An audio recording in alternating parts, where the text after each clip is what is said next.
नाज़रीन, आप देख रहे हैं मास्टर टीवी। मैं हूं अयाज़ मोरस और आप जानते हैं कि ये एपिसोड हम ख़ुसूसी तौर पर कार्डिनल जोसेफ कूट्स के साथ हम कर रहे हैं और इस कन्वर्सेशन की जो है ये दूसरी आज एपिसोड है। और जैसे पहले एपिसोड में आपसे वादा किया था कि हम इनके साथ मज़ीद जो है वो गुफ्तगू करेंगे, और फर्स्ट एपिसोड के लिए हम आपका शुक्रिया अदा करते हैं कि आपने बहुत अच्छा रिस्पांस दिया और तमाम व्यूअर्स ने जिन्होंने देखा और अपने कमेंट्स दिए, फीडबैक दिया।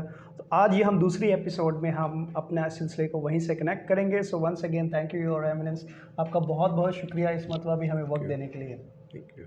अच्छा, मैंने जो यहाँ से लास्ट टाइम हमने इंटरफेथ हार्मनी की बात की थी, आज एक बड़ा अहम सवाल मैं आपसे पूछना चाहूँगा कि पाकिस्तान में मसीहों का बहुत कंट्रीब्यूशन रहा है मुख्तलिफ़ हालात में, मुख्तलिफ़ वाक़यात में, मुख्तलिफ़ शोबों में।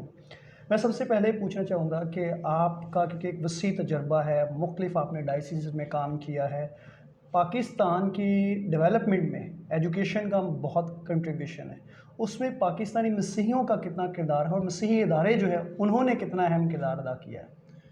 ये तो एक सही और एक्यूरेट जवाब देना मुश्किल है, क्योंकि मेरे सामने इस वक्त कोई स्टैटिस्टिक्स नहीं है। सही। तो अगर बात करूं तो अंदाज़न करना जी, पड़ेगा। हम उसके इम्पैक्ट की बात करेंगे। वैसे तो एक बड़ी एक हिस्ट्री है, तो बल्कि एक बिल्कुल हाँ, इसकी स्टडी होनी स्टडी होनी चाहिए। सही। तो जो अब तक मेरे ख्याल में नहीं हुई इधर उधर छोटे छोटे पैमाने पे किया है, गया but to get a full picture सही कि क्या कंट्रीब्यूशन है रहा। चर्च का। और जब हम चर्च कहते हैं कि ऑल द क्रिश्चियन डिनोमिनेशंस, सही। जी, तो जैसे मैंने कहा इसका मैं एग्जैक्टली सही। लेकिन ये तो सभी जानते हैं कि द कंट्रीब्यूशन वाज कल ही कराची में सेंट जोसेफ्स हाई स्कूल सही ने अपने 160 साला जुबली मनाई थी, बिल्कुल सही। यानी 1862 में। और जो हमारे कैथलिक डायसिस की तरफ से पैट्रिक्स हाई स्कूल वो 1861 में हमने शुरू किया। अभी उस वक्त कराची क्या था, एक बिल्कुल छोटा सा शहर भी शायद कहना मुश्किल था उस वक्त, सही। और इतना डेवलप नहीं हुआ था। और अभी देखें इन दोनों स्कूलों में 2000 से ज़्यादा स्टूडेंट रोज़ पढ़ते हैं, 2000 से ज़्यादा।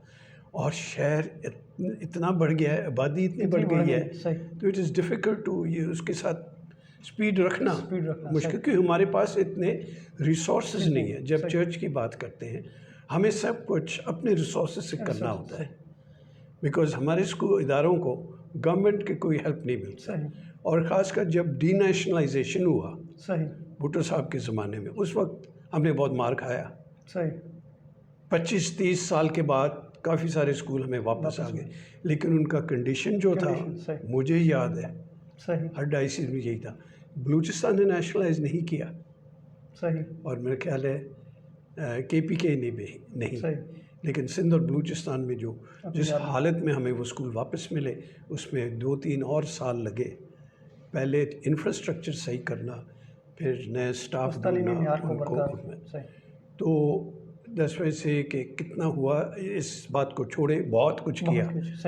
और मैं ये कहूँगा given the size of the Christian community, जो हमारा कंट्रीब्यूशन है उससे बढ़कर है एजुकेशन, ओनली एजुकेशन।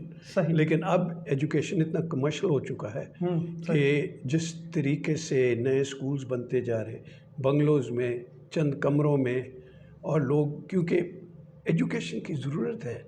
एक ज़माना था कि लोग क्या ऐसे कहेंगे, लिटरेसी लेवल जो था पता नहीं क्या % था।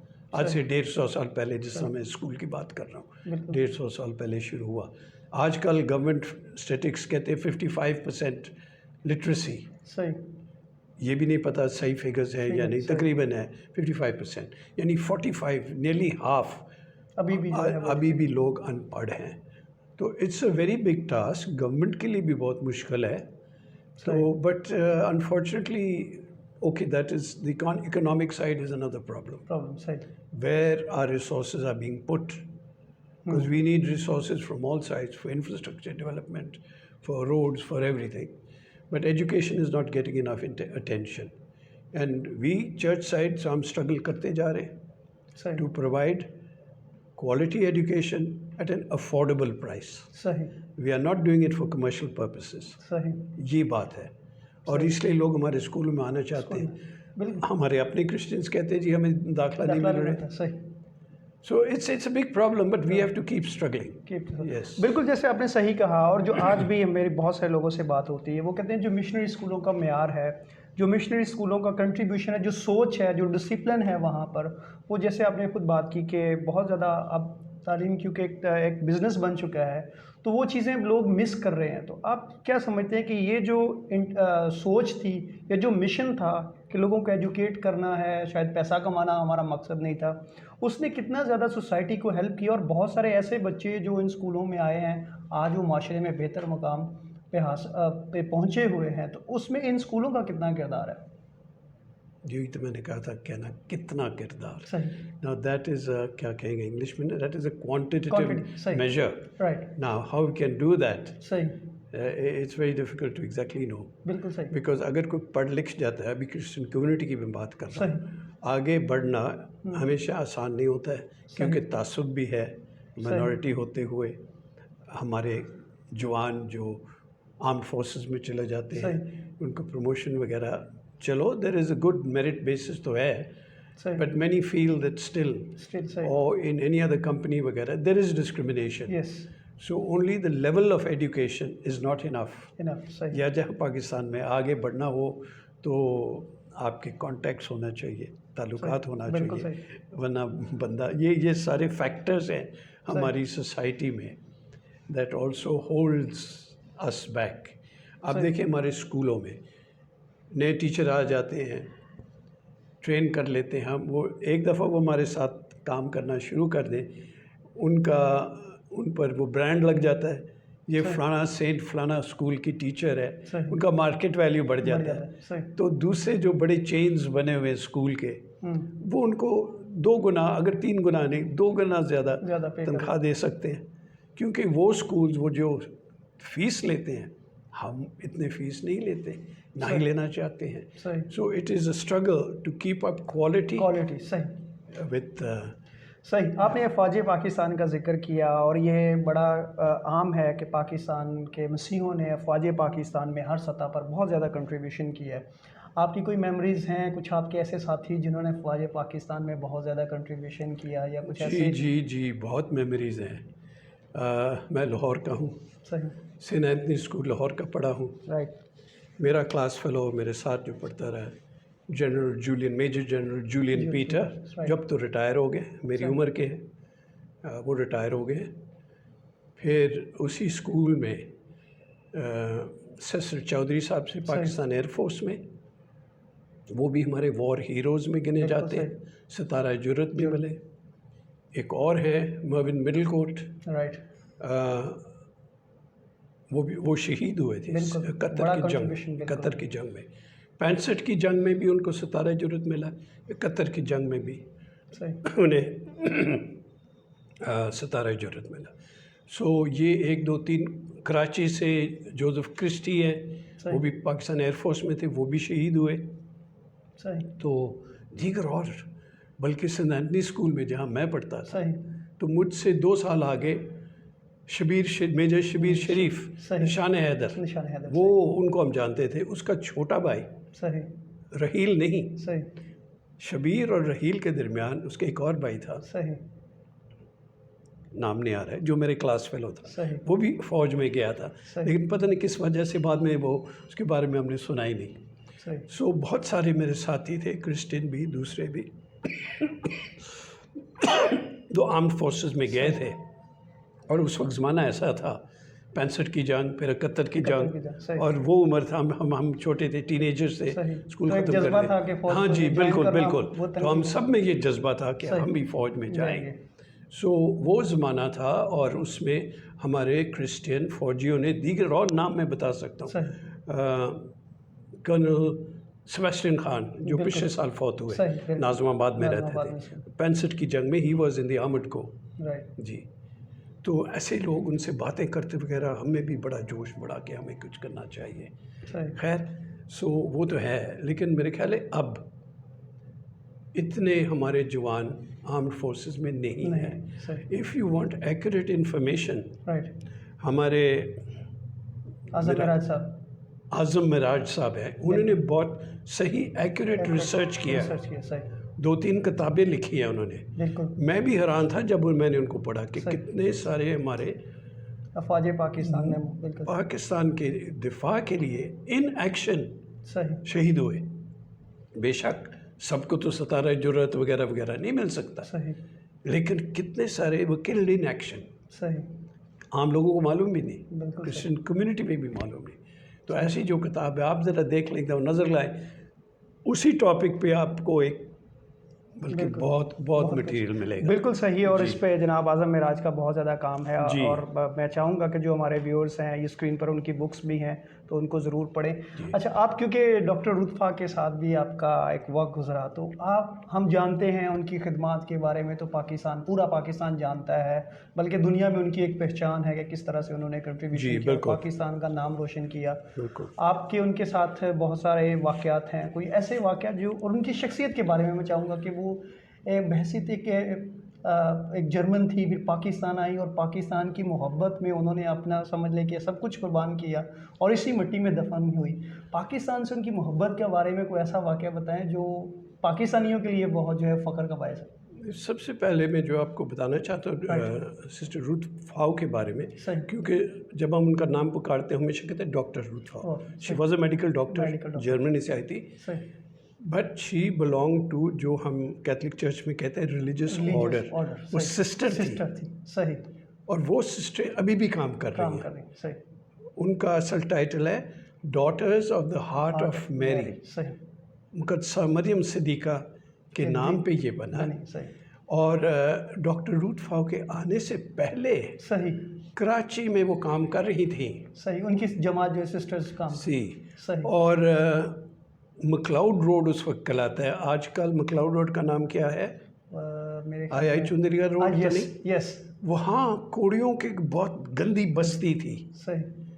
और उन लोगों को कोड़ की बीमारी थी, तो इन सिस्टरों में एक और सिस्टर थी, सिस्टर बर्निस।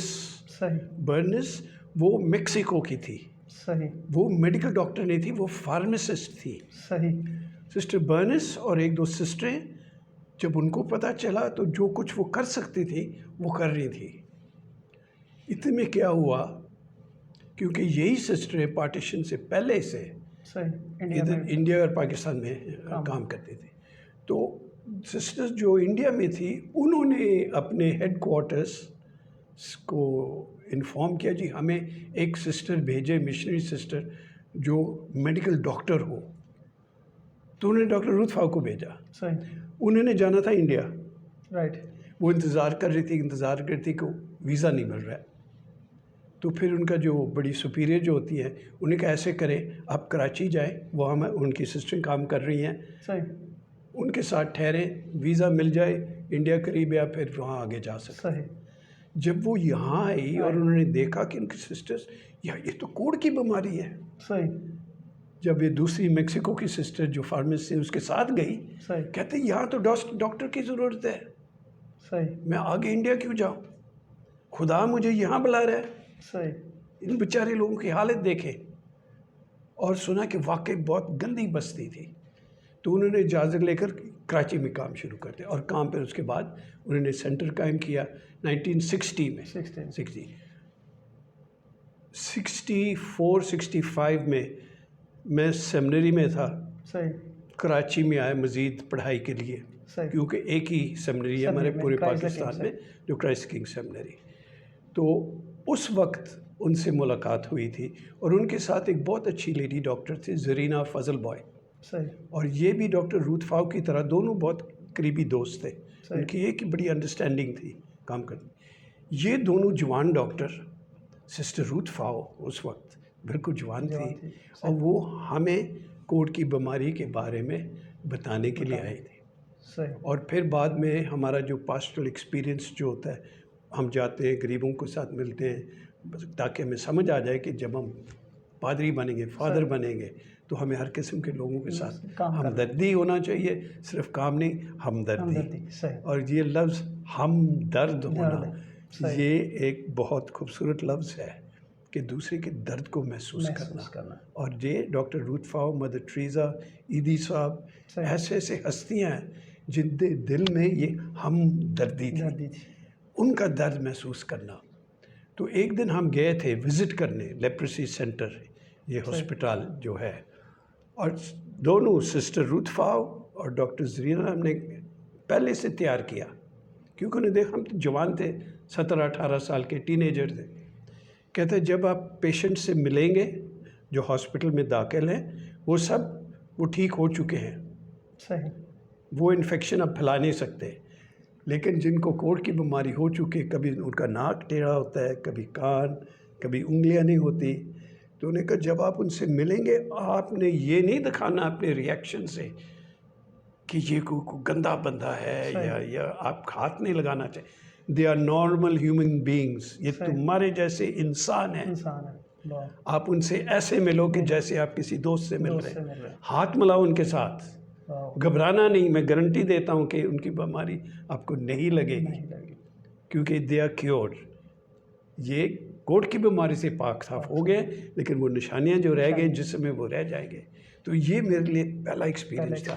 میں نے کہا یہ دیکھیں یہ کیسی ہستی ہے، بالکل جوانی میں آئی جرمنی سے، 1960 میں آئی تھی پاکستان، اور کیسے انہوں نے اپنے آپ کو پاکستان کے لیے بالکل بالکل بالکل.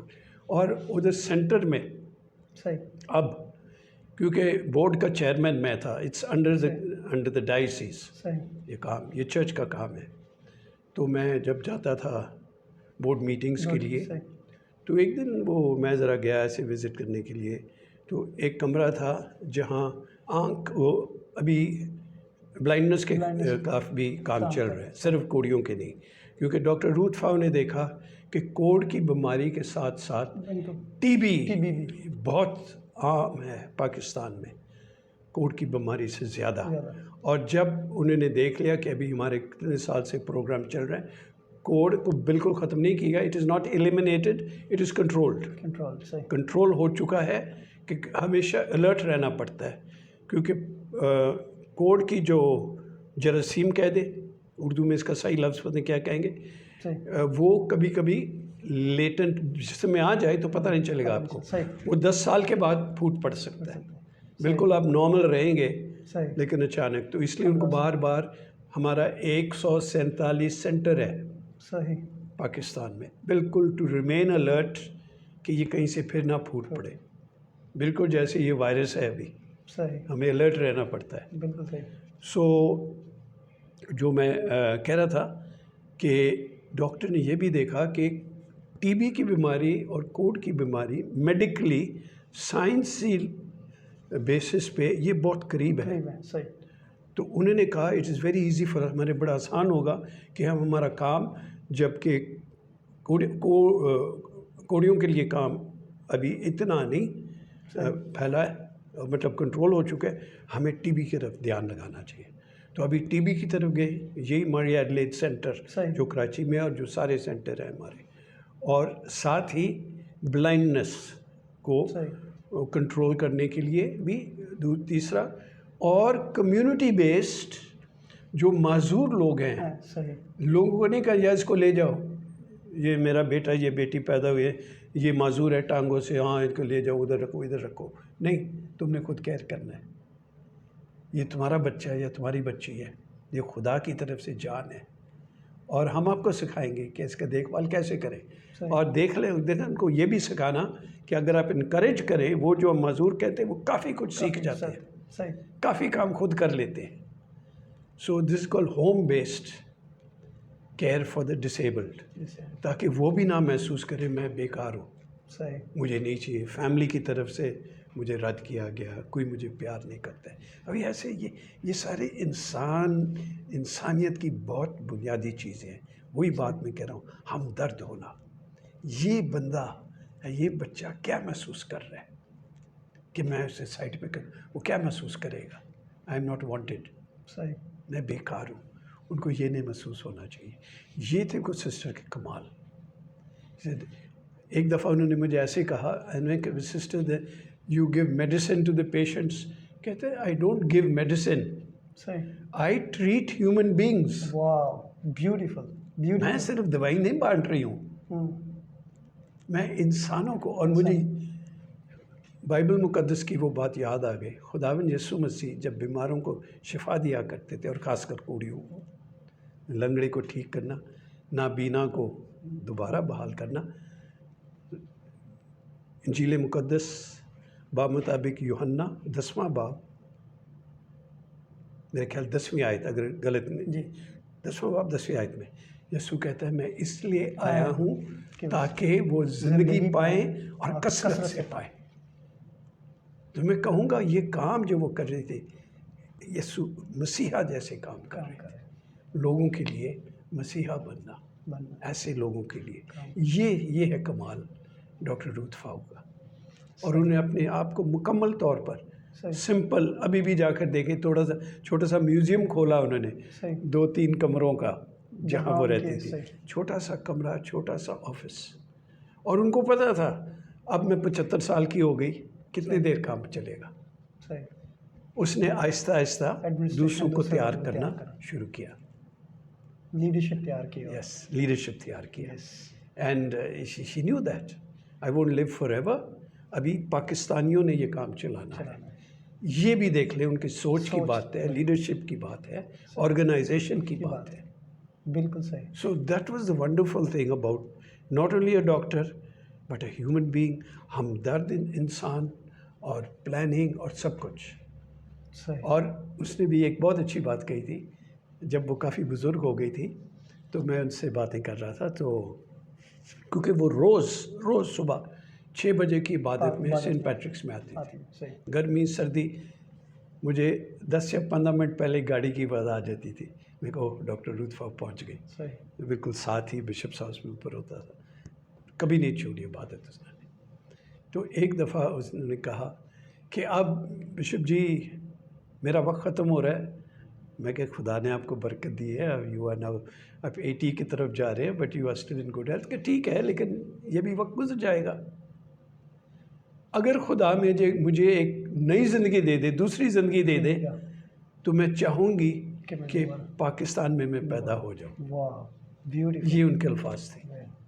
No, I was very impressed. She was totally dedicated. जी Shiv, thank you so much, बहुत अच्छा लगा और मुझे बहुत ही मज़ा आया। और यकीनी तौर पर जो हमारे व्यूअर्स हैं वो आज की इस एपिसोड से डॉक्टर रूथ फाउ की ज़िंदगी के वो पहलुओं को जो शायद हमने किताबों में या वैसे नहीं पढ़े, वो आज हमने कार्डिनल साहब से सुने और उनके तो जो ज़ाती तजुर्बात हैं उनसे। तो once again thank you so much. हम अपनी आज की इस एपिसोड को यहीं पर वाइंड अप करेंगे। नेक्स्ट एपिसोड में नए टॉपिक के साथ हम आपके साथ हाज़िर होंगे। अपना बहुत सारा ख्याल रखिएगा।